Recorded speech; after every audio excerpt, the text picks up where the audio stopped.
복음 안에서의 금지와 허용 고린도전서 10장. 예수님을 믿어서 자유를 얻었지만 그래도 지킬 것은 지켜야 합니다. 우리가 율법을 지켜 구원받은 것이 아니라 오직 은혜로 믿음으로 구원받는다고 해서 아무렇게나 살아도 된다는 방종이 허용되는 것은 아닙니다. 그럼에도 예수님의 복음은 구약 시대의 거추장스러운 율법 행위들로부터 우리를 해방시켰습니다. 고린도전서 10장 23절은 이렇게 말씀합니다. 모든 것이 가하나 모든 것이 유익한 것은 아니요. 모든 것이 가하나 모든 것이 덕을 세우는 것은 아니니. 복음 안의 자유에는 금지와 허용 사이에 긴장 관계가 존재합니다. 그러면은 해도 된다는 겁니까? 말라는 겁니까? 거룩한 삶을 추구한다면서 믿음이 성장하고 성도가 거룩해지려면 점점 더 많은 것들을 금지하고 터부시해야 한다고 생각하는 경우가 많습니다. 그래야 믿음이 좋은 것처럼 보이기 때문이죠. 그러나 만약에 이것이 옳다면 점점 더 많은 금지와 터부를 행한다면은 결국 완벽한 율법주의로 돌아가는 것입니다. 복음이 가져다 준 해방과 자유가 다시금 사라지게 되는 것이죠. 우리는 금지와 허용 사이에서 실제적인 복음의 삶을 어떻게 살아야 할 것인지 묵상해야 합니다. 우상, 미신, 음행, 불의에서 건져주시는 복음입니다. 이것들, 즉 우상, 미신, 음행, 불의가 북이스라엘, 남유다가 멸망한 까닭입니다.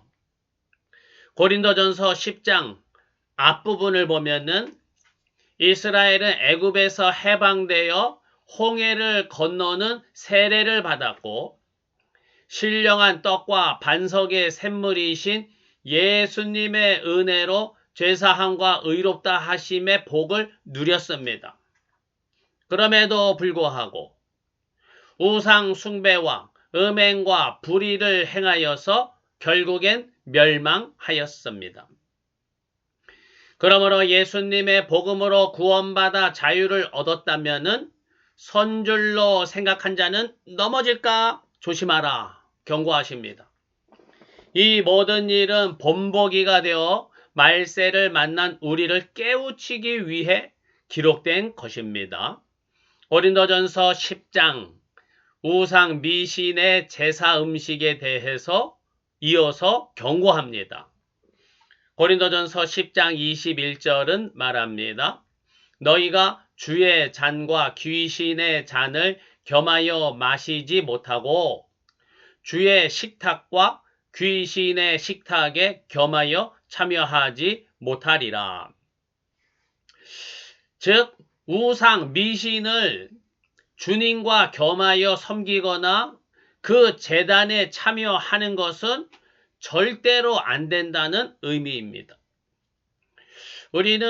우리나라는 세계에서도 미신, 무당, 점집을 가장 많이 찾는 나라 중 하나라고 합니다. 심지어는 이 기독교인 중에 약 20%가 점집을 간다는 이야기도 있어요. 최근 TV 예능에서는 무당을 찾아가는 장면이 너무 자주 등장하고 사람들은 그런 걸 보면서 와 신통하다. 어떻게 다 알까? 이제부터 무당 점쟁이 말대로 조심해야겠구나라며 현혹되기 쉽습니다. 우리는 이러한 미신을 분명히 주의해야 합니다. 주의 잔과 귀신의 잔을 겸하여 마시지 못함을 명심하시기 바랍니다. 사주팔자, 관상, 손금 타로 등을 뭐 과학이나 통계라고 주장하는 사람들이 있어요. 심지어는 교회 성도들도 여기에 흔들리고 있어서 큰 문제입니다. 하나님이 가장 싫어하시는 겁니다. 이런 미신은 어떻게 과거와 미래를 그렇게 잘 맞출까? 이게 우연일까? 이런 생각을 누구나 다 해보게 될 겁니다. 이 사탄은 예수님이 다시 오실 때까지 공중 권세를 잡고 있습니다. 하나님은 오직 예수님 외에는 구원이 없음을 확실히 보여주기 위해서, 확실히 하시기 위해서 일시적으로 사탄에게 제한된 권세를 허용하신 상태입니다. 사탄은 어느 정도 과거를 알고 있고 오랜 역사를 통해서 사주, 관상, 손금, 타로 등을 고안해서 사람들을 지배하고 조정합니다. 이런 미신이 어느 정도 맞는다고 해서 그것을 따른다면 그것은 예수님을 버리고 사탄의 추종자가 되어서 하나님의 심판과 영벌에 처하게 될 뿐입니다. 아무리 미신이 신통해도 기웃거리며 관계하는 순간 사탄의 세력에 들어가고 있다는 것을 심각하게 명심하시기 바랍니다. 또 이렇게 말해요. 그래도 무당의 예측이 거의 맞는데요. 사기꾼들도 초기에 처음에는 몇 번 진짜 큰 돈을 주면서 신뢰를 쌓습니다. 그러고 나서는 더 큰 돈을 요구하고 돈을 받는 순간에 잠적합니다. 마귀 사탄도 일시적 제한적 범위에서 잔재주를 부릴 수는 있지만 지속적이거나 궁극적인 승리와 생명을 줄 능력은 사탄에게는 없습니다. 사탄이 주는 것은 결국 파멸과 지옥불의 영벌입니다. 사탄은 잠깐 재주를 부릴 수는 있으나 그 이상의 능력을 주님께 받지 못한 존재이며 결국 하나님의 심판 앞에 설 자임을 명심하시기 바랍니다. 그런데도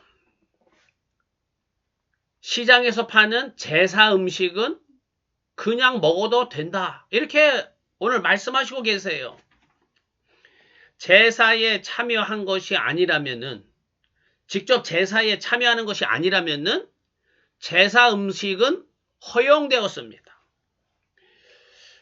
제사 음식이 시장에 나왔다는 것은 그것은 제사에 참여하라는 의미로 파는 것이 아니라 단순히 음식으로 파는 것입니다. 그 음식이 제사에 쓰였는지 아니면 순수하게 팔려고 만든 음식인지는 굳이 따지지 말고 자유롭게 먹어도 된다 하는 겁니다. 음식은 음식일 뿐이기 때문에 지나치게 금지하고 따질 필요 없이 자유롭게 먹으라고 허용하는 것이 복음입니다. 예수님의 복음은 불필요한 억압이나 규제나 금지에서 자유를 줍니다. 복음은 금지만 있는 것이 아니라 허용도 있습니다. 고린도전서 5장입니다. 5장 9에서 10절은 성도의 삶이라 해서 세상 사람들과의 접촉을 피하라는 뜻이 아님을 분명히 말합니다. 만약 세상의 모든 음행, 탐욕, 우상, 숭배 등을 피하려 한다면 아예 세상 밖으로 나가야 할 것이라고 지적했습니다. 기독교 복음이 기독교식 바리새인, 교인을 만드는 것이 되어서는 안 됩니다. 기독교식 율법주의자를 만드는 것이 아니어야 합니다. 세상의 것들을 모두 부정하면서 교회 안에서만 거룩을 외치는 신앙은 잘못된 신앙입니다. 우리는 세상 속에 우상, 미신, 음행, 불의와 어느 정도는 접촉할 수밖에 없습니다. 세상에서 살아야 되기 때문에. 그렇지만 그 가운데에서도 복음이 주는 자유와 허용을 누리며 살아가야 하겠습니다. 그렇다면 성도들 간에 이 허용이라는 것이, 복음이 주는 허용이라는 것이 어느 정도인가? 예, 이 차이가 있습니다. 허용의 차이가 있을 때 어떻게 해야 할까요? 결혼 문제에서 나타나는 신앙 견해 차이가 있더라고요. 믿지 않는 사람과 결혼하면 안 된다. 또는 믿지 않는 사람일지라도 결혼할 수 있다. 된다. 또 요즘에는 그런 얘기들 별로 안 하지만 과거에는 이혼하면 절대 안 된다. 신앙인이 어떻게 이혼을 하냐. 또는 그래도 이혼할 수 있다. 그랬습니다. 이런 문제에서 누구의 믿음이 강하고 누구의 믿음이 약한 것일까요? 시장에 나온 제사 음식에서는 먹어도 된다 하는 성도가 믿음이 강한 자이고 먹지 말라 하는 성도는 믿음이 약한 자라 했죠. 그러니까 금지보다는 허용적인 입장이 믿음이 강한 자였습니다. 그리고 믿음이 강한 자가 약한 자를 위해서 배려하는 것이 복음적인 태도다. 이겁니다. 그런데 결혼 문제에서는 어떨까요? 경건한 믿음 좋은 부모나 목회자는 믿지 않는 상대와 결혼을 절대 안 된다. 강하게 반대합니다. 반면에 좀 더 개방적인 자녀는 믿지 않는 상대와도 결혼하겠다고 주장합니다.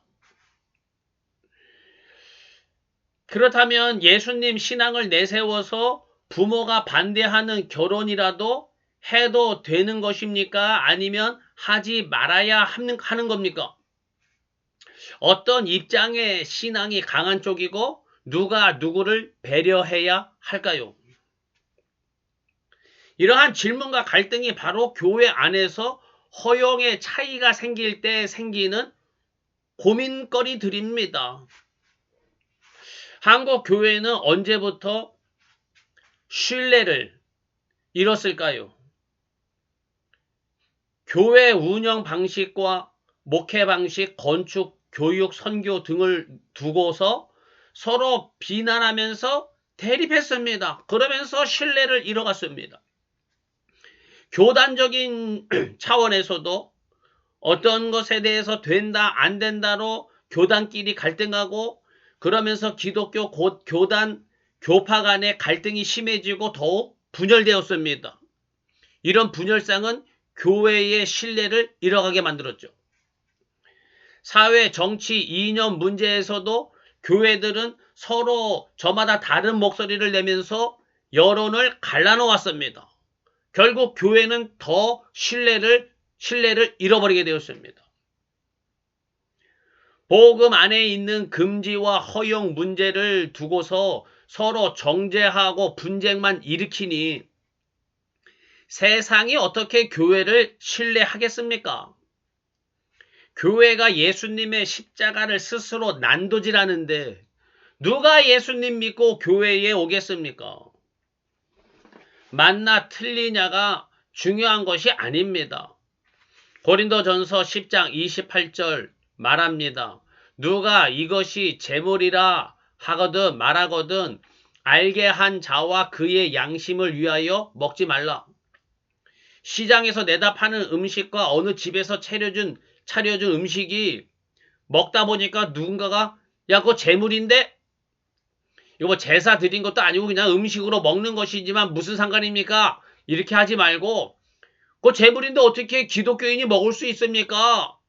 이렇게 이해하지 못하는 자에게는 그러면은 그 사람의 양심을 위해서 그 사람이 신앙에 시험 들지 않게 하기 위해서 먹지 말라. 맞냐 틀리냐로 다투지 말고 분쟁을 그치라는 것입니다. 이것이 복음을 따르는 신앙입니다. 31절은 말씀합니다. 너희가 먹든지 마시든지 무엇을 하든지 다 하나님의 영광을 위하여 하라. 하나님의 영광을 위해서 하면은 서로 치고받고 싸우고 복음 안에서 갈등할 일이 없어요. 그런데요, 교회 안에 있는 갈등을 일으키는 성도들 중에 누구 하나 하나님의 영광을 내세우지 않는 쪽은 없습니다. 다들 한결같이 자기들이 하나님의 영광을 위하는 길이라고 주장하거든요. 하나님의 영광을 걸고 싸우기 때문에 문제는 점점 더 심각해질 뿐입니다.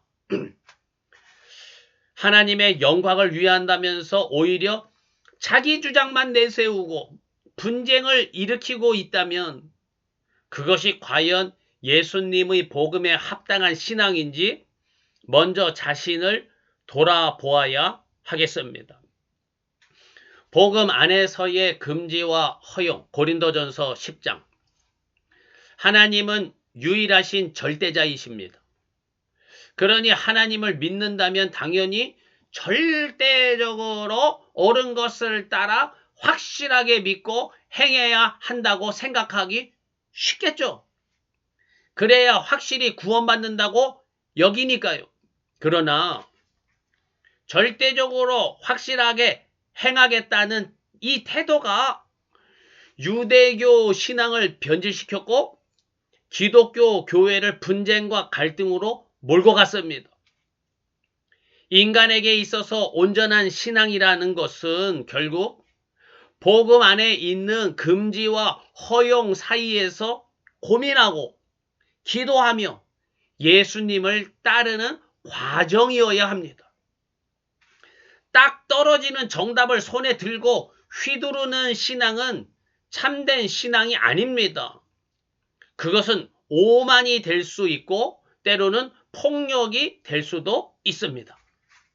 그것으로는 하나님께 영광 돌릴 수 없습니다. 하나님의 영광과 이웃 사랑을 위해서 금지와 허용 사이에서 기도하면서 자기 십자가를 지고 예수님을 따르는 성도님들이 되시기를 간절히 축원합니다. 아멘.